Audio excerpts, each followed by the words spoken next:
and welcome to another episode of Gaming at the Round Table. I'm Crystal with Maverick and JoJo. So I actually have a couple things that I want to show you guys. It's another one of those episodes of show and tell. So as we know, today you can buy one of these. This is a PlayStation Portal. It's just a normal portal. That's all I'm showing right now. It's a handheld gaming device. You can see how big it is compared to my head, and for those listening and not watching, it is actually larger than my head. Yeah, the tablet portion is about the size of a Kindle, just Yes. for size comparison. A full-size Kindle. Yeah. Right. And so I just want to show you something here. This is a handheld gaming device from when I was younger. So this is the Game Boy Advanced SP. The screen is not even the size of one of the controllers, the handles. Yeah. Which is about a little bit bigger than a Joy-Con for another size comparison. Yeah. For those that are just listening. Dramatic difference. The whole console, the whole Game Boy is smaller than the screen for the PlayStation Portal. The screen on that Game Boy that you're holding up is similar size to one of your glasses framed lenses. One of your glasses lenses. Yeah. Yeah. I mean, it's slightly bigger, but not by much. No, and it folds. So this was, you put it in your pocket and you go, right? I'm not sticking this in my pocket. No. But the reason... And then you need an active case for a screen that big, too. Oh, yeah. Yep. I mean, I don't have one, but yeah. So the reason I showed those things is because we're going to, I guess, deep dive into the evolution of handheld gaming. And I would say like the definition of handheld compared to what I think some of us may consider it. Mm-hmm. Whereas she showed you the example of the Game Boy for my generation. And just for context, I'm going to be 40 in a couple weeks. So a lot of the handheld or the pre-mobile gaming is what I'll call it. Because in my mind, there's a difference between mobile and handheld. Yes, because if you're of a certain age bracket, mobile means cell phone or cell phone-like device. But yeah, that in my brain is where the switch kind of goes from one to the other. Because when I was a kid and you went on road trips were 3 to upwards of 8 hours, depending on where you lived and where you were going. Our family had a yearly Christmas trip that was within 3 to 4 hour mark, depending on traffic or whatever it was. But again, when we were kids, you had your mobile game was, what is the license plates, the punch buggy game. Looking out the window. Yeah, how many alligators you could count on the way to wherever, because we're from Florida. So we would try to see who could count the most alligators to wherever we were going. I think one year's record was mid 250s. That's how back in the day it was. There was actual dinosaurs walking around. Aging yourself. Jeez. Hey, I already aged myself when I said how close I am to 40, but I just wanted to make a point to point that out as far as comparing again, mobile to a handheld game, and then kind of go further into that. And I think Mav has a better point into that argument. Sure. I think you got lost in your memories there, old man. Yeah, I was kind of I'm going to talk about... I'm going to talk about the comparison, and then I was so old. All right, so speaking of mobile... By the way, we're a year apart, just so everybody else can hear that I'm not the only old one in here. Yes, but I don't look like Reed Richards, sir. Okay, well... I also don't have children, so that's a big factor. Yeah. All right, so shade casting aside, good old gamers, right? We can't help it. I'm holding up my current cell phone, which is, I think, an iPhone either 13 or 15. I can't remember. But it fits in my hands, and I don't have large hands. I have relatively small hands. It fits in my hand. And so this is what I play some mobile games on. And so when someone says mobile gaming, this is what I instantly think of. I'm playing on my mobile device, similar to how Joe interprets. And it's something that I would realistically take with me on a mobile excursion somewhere, whether it's a grocery store or wherever. I wouldn't take my Switch with me anywhere, but I think that has to do with my age bracket and my responsibilities and stuff like that. So if I were going to go stay at a hotel somewhere, I might take my Switch in a bag so that when I get to my location, I can have it in the essence of like it's mobile in that it came with me and it can leave my home, but I generally am not going to take something with me to play on the go. Mm-hmm. If it's not literally my cell phone, my mobile device. Yeah. However, I have seen and am keenly aware that that's not true for many people. I've seen plenty of teenagers and full blown adults gaming with their Switch or other handheld, I'm going to call it handheld gaming, uh, anywhere, whether they're visiting friends, they're at a family cookout, they're just traveling, whatever. And I've seen that. I've seen people on like public transportation, Mm-hmm. especially. I'll see them playing on their gaming device, which I'm always afraid to do because, like, what Theft. if someone tries to rob me, right? Mm-hmm. And even if they fail, they might break my device and anyway, so that's really common and there's a market for that. But I think the key here that I wanted to get to was that there seems to have been a transition from mobile, meaning literally playing as you go somewhere, which is kind of a market. But I think the bigger market is just the availability to game not at your house. And that's what's selling. So, Switch 2 just became what? The fastest selling console? Something like that? Yeah. Mm-hmm. And it's been out not very long. So it's doing really well. And I'm actually surprised about that. I Um, am also very Considering surprised. the news it was getting, I was Mm-hmm. surprised too. I am. so when I saw some responses to some of our social media posts, one individual stated that why would anyone buy this? It's such a huge waste of money. And this other person said, because I can play all these games that I used to love that weren't available on the Switch 1. And I can also play the other Switch games. And the kind of back and forth there was, well, are you really going to pay that kind of money just to play old games? Yeah. And the response was, hell yeah. Yeah. So there's a lot of interest in these games that have been long-standing, which ties into another podcast topic that we've touched on, which is like the dominance of the IPs and like how legacy gaming, generational gaming has been made possible because people still love these franchises Mm-hmm. that were popular 20, 30 years ago. And so mobile gaming, I think, is in large part interrelated with the idea of generational gaming. And I don't think we'd be able to sell mobile gaming as easily if we weren't also selling the nostalgia of games that can be performant on reduced capacity hardware. Because you don't get a tiny device without sacrificing some power. Mm-hmm. Yeah. That was my tangent. I wanted to touch on one thing kind of as we kind of move into the further end of this topic, but to Nintendo's credit, they've been doing the mobile gaming to the point where they had one of the original VR gaming headsets. I don't know if Mav remembers it, but it was called Virtual Boy.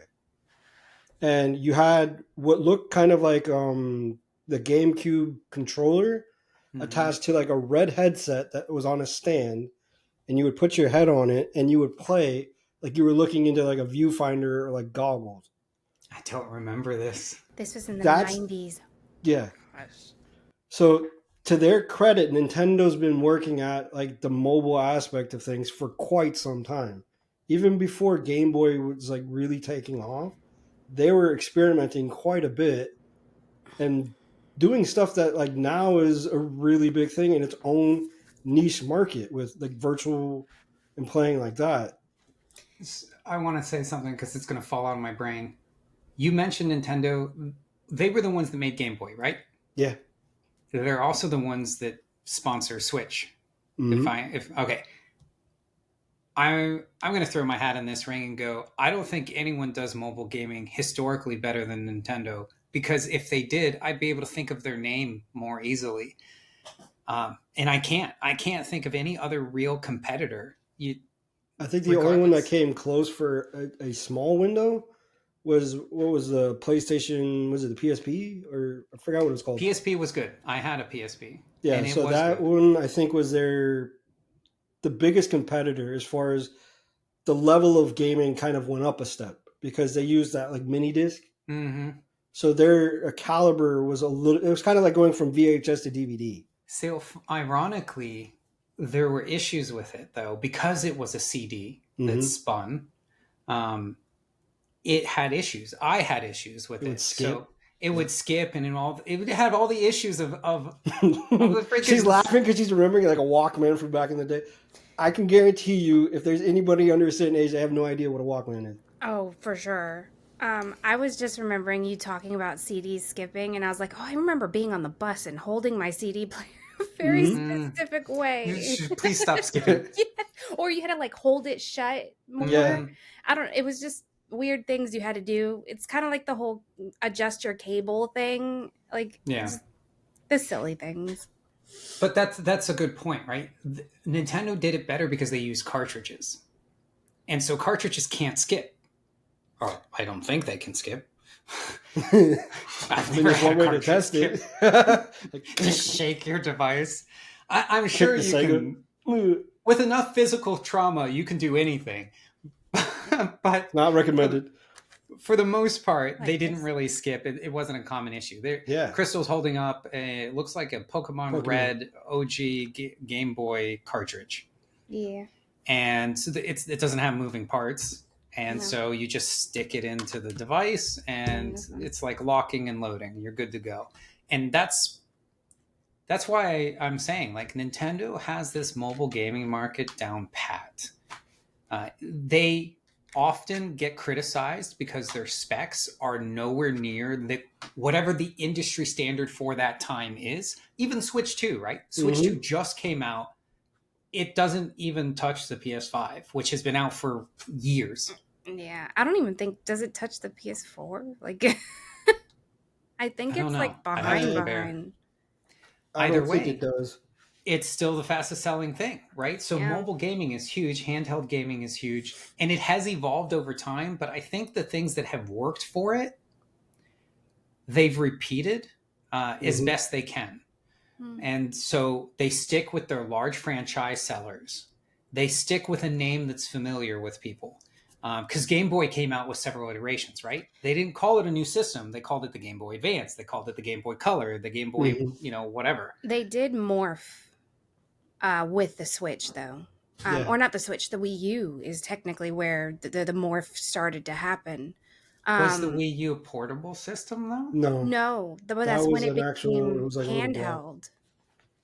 So they morphed from, they used to sell the gaming console at home, and then they used to sell a handheld, which is why I have this, right? But this was out around the same time that, actually I don't really know, but we'll say like the Nintendo 64, right?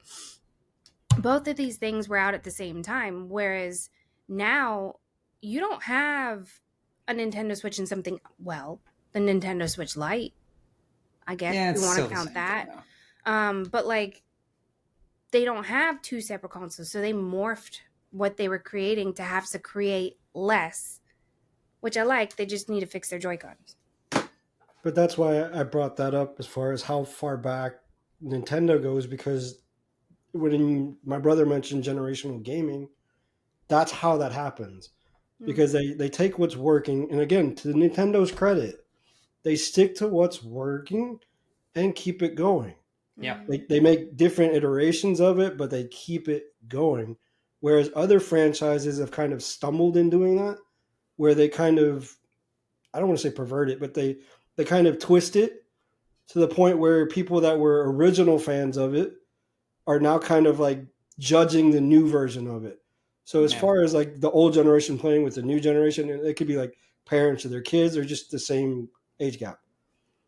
But when it comes to certain IPs, like I'll start with fighting games.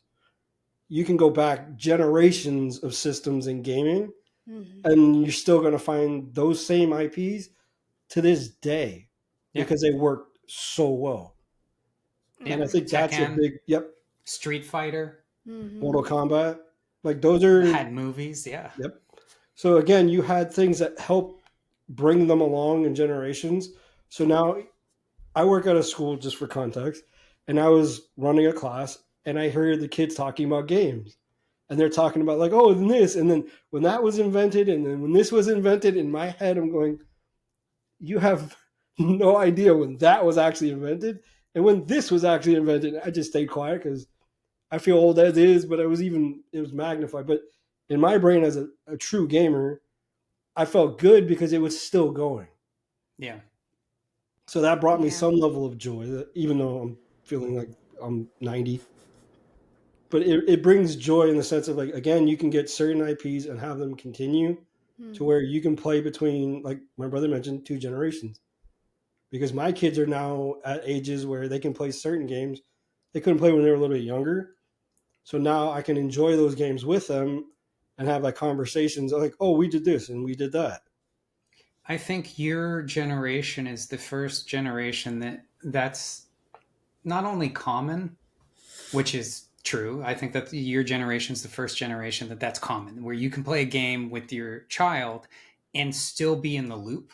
Mm-hmm. But it's also the first generation that made it acceptable and widespread. So one of my buddies, Josh, hi, he has a child, and he's telling me how he will show the child Pokemon episodes or that kind of things, and he's almost like more invested. But joking stuff aside, it's interesting how this current gen, with all of the knowledge of the universe in their pockets at all times, tends to like the things that their parents like. Now, granted, their parents are exposing them to the things they like, right? So obviously there's that loop. But we're the first gen that can really do that. Our parents couldn't be like, let me show you this thing that doesn't exist anymore from the The Atari 60s, right? Like, it just wouldn't. The franchises were different. The cultures were so radically different. The information access was different. Like, they couldn't just. My parents, when I was first getting into gaming, I was too young to have the internet. It wasn't. It was barely existent. So they couldn't just pull up a video to show me of this thing that they liked, that they thought was cool. That was not an option. Yep. Yeah. I just wanna point something out here. My parents introduced me to video games. Yes. They used to play video games with me a lot when I was younger.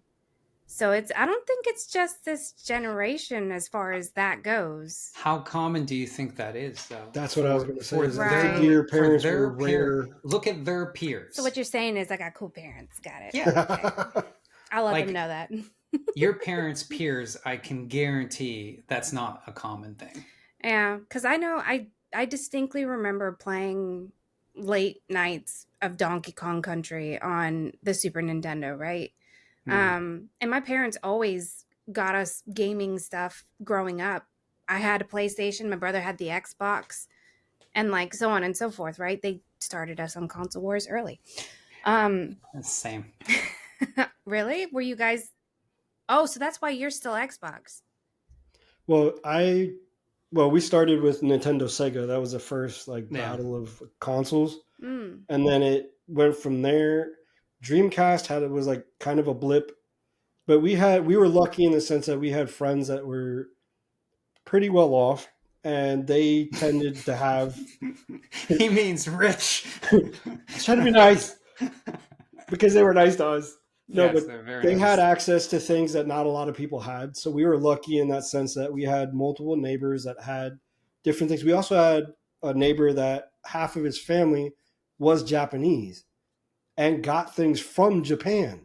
Yeah. The first time I saw Tekken, it was in Japanese. It was Japanese, yep. That's so cool. Which, mind you, in that era, because there were no weebs being proud that they had a Japanese game. That was not like they had it from Japan. So like whenever we got certain gaming news, we got it through that friend's family because he had 2 cousins that were really, really into gaming. And I remember watching them because they had one of those giant, like the TVs that were like 70 inches, but also the size of a small house. Like you could fit 5 people inside of the TV. It looked like a movie theater screen. Yeah. Yeah. And they would be playing these games on that. And I remember how crazy it looked to me. And again, in my mind at that age, that was mind blowing. But to Yeah. see what they have now, and then like looking at the old graphics, I was like, how did I ever think that looked cool? Like the little blockheads and like, I'm like, what? That looks like Minecraft in comparison to those games. But again, it didn't look like that to us. Yeah. Well, 3D was a new technology. That just reminded me of Tomb Raider. Yeah. Yeah. There was She's something I come a long wanted way. to touch on.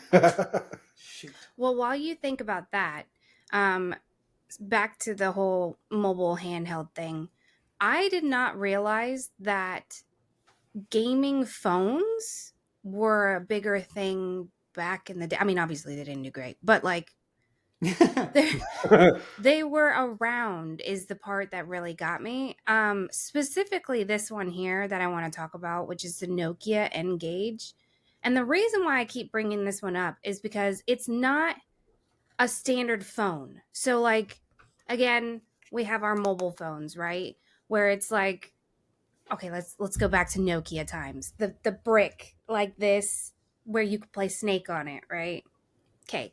That's what all the other phones looked like in that time. Except this one is sideways and it's kind of like a PSP is the best way I would explain it, but it's smaller. It's phone size. Did it I'm look like the old almost school, what they called sidekicks, where like the screen would slide up? Does it anybody remember looks that one? it looks like that, but the Okay. buttons are on the sides Okay. instead Jamie, of pull up the video sliding. of the thing with the bear. Right. Instead of it The sliding dinosaur. instead of it sliding down, it's just all on there. And I'm gonna have to edit this in, but I'll put a picture in so our viewers can see it too. Um, it's just insane because like I looked up gaming phones now, mind you, mobile gaming is huge, but there's not really specific phones for gaming because when I looked up gaming phones, you know Because what most of popped the up? phones now can do it. This whole top line of selling phones is iPhones and Yeah. Samsung Galaxy. Because why would you ever buy a gaming phone when your regular phone Can is do so everything. potent that it can Yeah. do whatever they're going to make? And if they could do more than this thing could, they would either be larger or not worth their money if that's all they could do anyway. Well, here's the thing to that, right?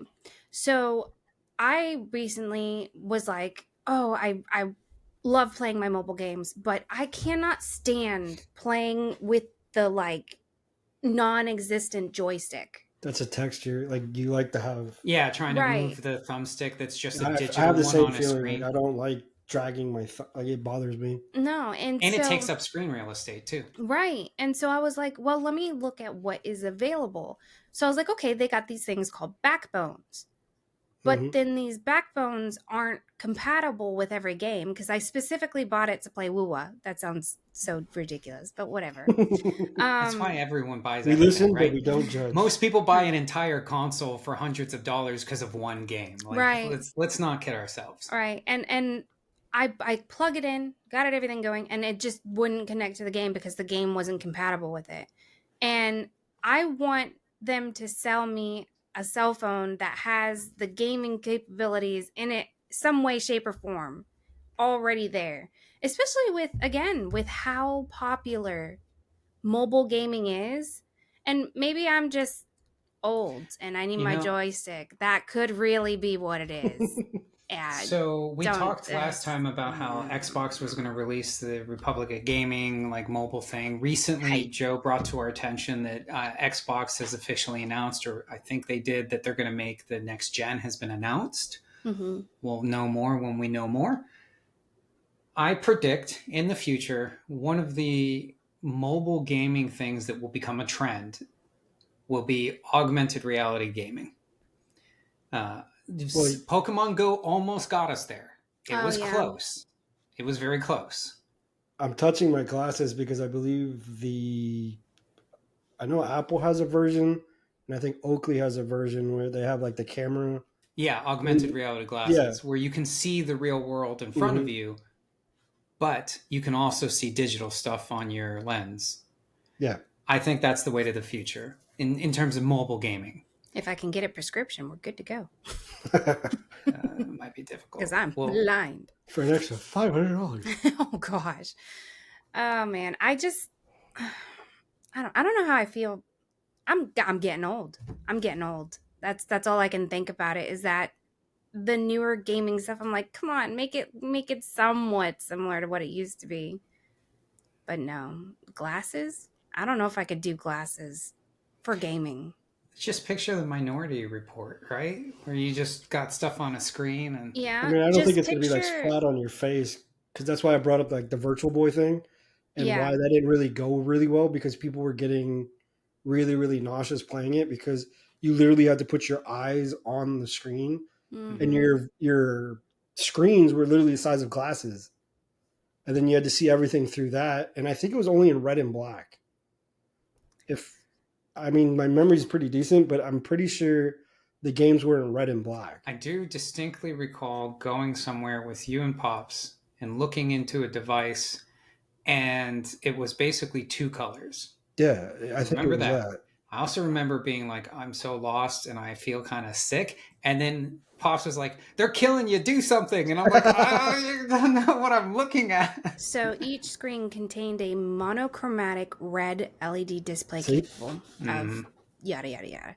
So when you looked at it, it was, from what I'm seeing visually, it looks like you're looking through those blue and red 3D glasses. Like movie glasses, yeah. Yeah. They've gotten really good with those glasses too. Yeah. They've got like decent looking ones now. It weirds me out so much when I look up Virtual Boy, because they're showing modern versions of it. That doesn't surprise me. And I know it doesn't exist. This is AI at work. But dude, I would wear one of these so quick. They're so cool looking. I got another one. See, it's funny because people listening might be like, oh, I want to see what she's talking about. We can't see it either. She's just talking and looking at her screen. So don't worry. But if you check out our YouTube video. Yes, I'll edit it in. Here, it's right here. Here's All Nights Media. The podcast is Gaming at the Round Table. Yeah. All right. We should wrap up soon. However, advertising our podcast on our podcast. I'll do what I have to do. Okay. This is gonna get clipped. I know it is. Oh my gosh! Leave a comment if this gets clipped.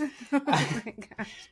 So generational gaming and the dominance of recognizable IPs was something we covered. There's doubling down in the industry. So Switch 2's big names are, Fortnite, Minecraft, Sonic, Grand Theft Auto 6 is going to be a doubling down. We talked a little bit about that last time. Today, we focused heavily on handheld and mobile gaming, and how even the definition itself seems to be nebulous based on who you're talking to. The physical aspect has changed dramatically per what Crystal talked to. I wanted to touch on how mobile gaming and different types of mobile gaming, because we talk Switch, cell phones, PS Portal, that kind of thing. I believe that each of those appeals to a different market based on age, income, all that kind of stuff. So I think I talked about this with you guys and not on our last podcast.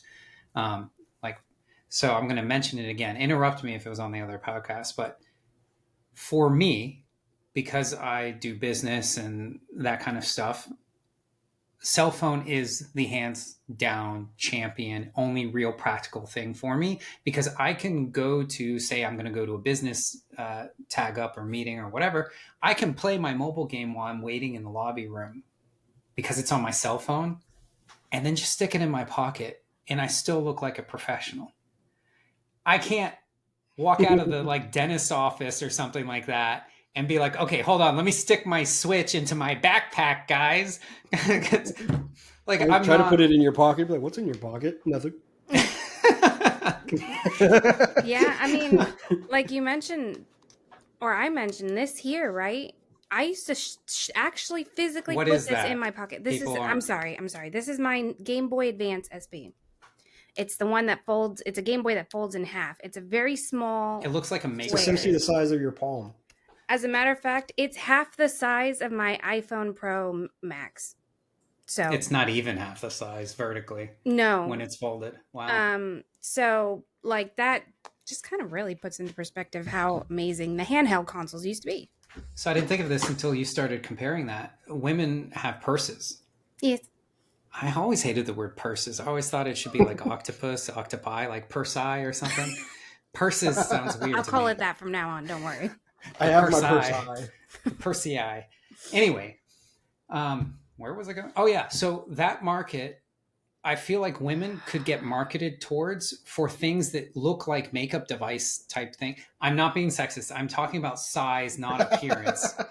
Now he's going against Ben, talking about size. Oh my god. Oh God! All right. Well, what I mean is, you guys can hide things in your purse way easier. So if you want to maintain a professional That appearance, sounds like jealousy. it is. If you want to maintain a professional appearance in an American culture, right, you can just throw your little Game Boy into your purse and no one's the wiser. I can't stick a Game Boy in my pocket without it like bulging. You could stick it in your laptop bag. Yes, if I'm carrying a laptop bag. Yes. I mean, that looks very professional. Somehow. Ish. Yeah. Sort of, yeah. But the generation of walking around with like a briefcase isn't kind of Right. here anymore. But even then, that's a different market, right? If I want to just be on the go all the time, I don't want to haul around a briefcase or a briefcase size thing. Right. And you work at a school, Joe, so I think it's a little bit more socially acceptable to have a gaming device around. No one's going to care. They'd probably be like, "Who'd you take that from?" Be like, "Yeah." No, it's mine. So You got any games on that? I'm like, yeah, I do. Get away from me. I'm going to wrap us up here, but I do want to mention, on that note, this big thing here that we were talking about, which is my portal. Sorry, my PlayStation portal. It's bigger than my head. Reminder. This thing, my friend, my beautiful friend, puts this in her bag to take it to work every time. So it's doable.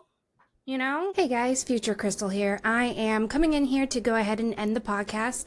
Unfortunately, our original ending got a little messed up, so here I am.